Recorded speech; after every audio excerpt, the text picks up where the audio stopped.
everything could be a clue, a nugget.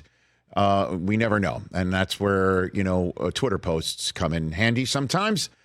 Chris Jones tweeting out KC and then a whole bunch of ellipses. 2 of them, it looks like. A lot of yada, yada, yada on this photograph of Andy Reid jumping on top of Chris Jones after they officially were back-to-back champions. Interpret this for me, sir. What do you have? First of all, I'd say that's not a real friendly angle right there for Andy Reid. It looks like Chris Jones has just been attacked by a gorilla at the zoo. I don't know if Andy wants that to be the lasting image of him as the head coach of the Chiefs. But no, I mean, we all checked, obviously. It does not sound like anything at that point, which was, I think that was 2 days ago, that anything was yesterday. happening at that point. It was yesterday. And we had Andy Reid on. It was yesterday. We had Andy Reid on, and he's like, if I knew anything, I'd tell you. He has no idea. But I'm, normally these things are like KC coming back, or, there were 6 dots. So you checked in on it. What's the status, Tom? There's certain guys who like the social media, Rich, and like to make people chase things. Stephon Diggs is another one who, you get 100 different cryptic things. And then eventually one of them is, hey, he got traded to the Bills. I mean, every single time, and you keep asking. With Chris Jones, listen, there's a very short list of players in this free agent class who are going to get $30 million or more per year on a new contract. It is Kirk Cousins.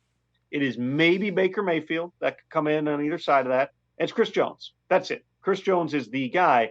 The question I would tell you that other teams have about Chris Jones is, if the Chiefs don't pay him that top of the market Aaron Donald type money, who is? Who is in the market for that guy? Listen, Chris Jones is not an old player, but he's not a really young player either at this point. There's a lot of value that he brings to Kansas City that goes beyond just the statistics here. I anticipate wherever he goes, he's getting a massive type of deal.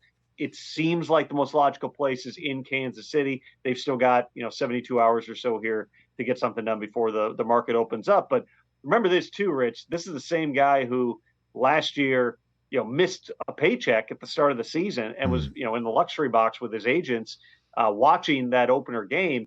Anybody who was thinking, well, why don't the Chiefs just tag him? He wouldn't have shown up on the tag, and the tag would have been an astronomical figure. He's very convicted. This could be a situation where if he doesn't feel like this is the contract, you might be willing to wait. It might not be something that happens this weekend or on Monday here. I think it's a fascinating one just because it's such a unique player who's won at the absolute top level. There's not another guy like him available in free agency. There's not another guy available like him in the draft. He is going to get paid. The only question is now how high. And I'd say right now, if you were looking on either side of that Aaron Donald figure, which I think was 31 million point something on a short-term extension that got him to come back from retirement, you're probably saying Chris Jones beats that. Catch the Rich Eisen Show every single day on the Roku channel, 12 to 3 Eastern, for free.